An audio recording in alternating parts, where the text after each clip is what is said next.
एक बार की बात है, एक राजा तलवारबाजी कर रहा था तो अचानक से उसके अंगुली में कट लग गया था।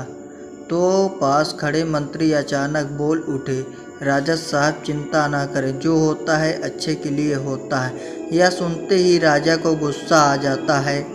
राजा उस मंत्री को कारागार में बंद करने का आदेश दे देता है और बोलता है, इसको फांसी पर चढ़ा दिया जाए।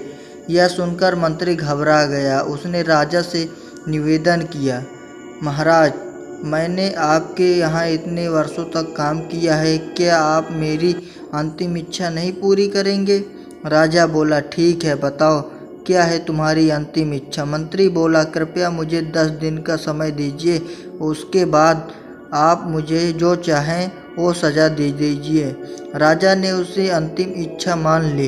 राजा दूसरे दिन अपने सैनिक के साथ जंगल में शिकार पर निकला। जंगल के बीच में राजा अपने सैनिक से बिछड़ गए और रास्ता भटक गए। रास्ता ढूंढते हुए राजा वनवासियों के बीच जा पहुँचे, जो बलि देने के लिए किसी को ढूंढ रहे थे।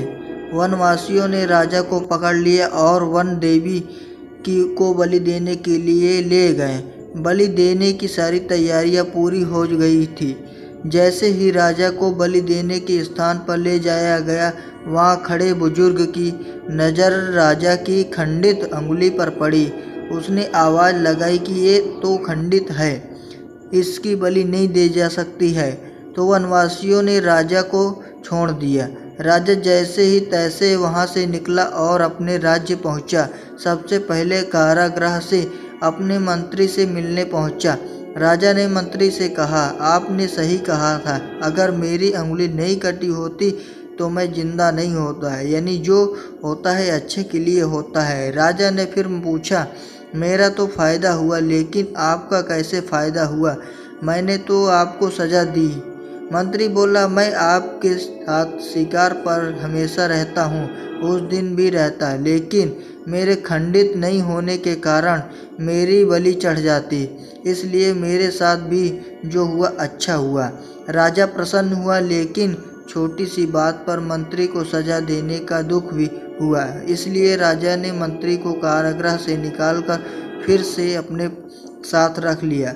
दोस्तों, इस कहानी से हमें क्या सीख मिलती है?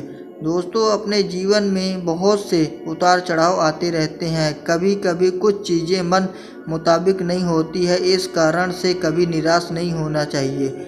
हमेशा याद रखें, जो होता है अच्छे के लिए होता है, भले ही कुछ अच्छा हो या ना हो, लेकिन उस परिस्थिति के प्रति सकारात्मक नज़रिया रखने से उसका प्रभाव बहुत कम हो जाता है।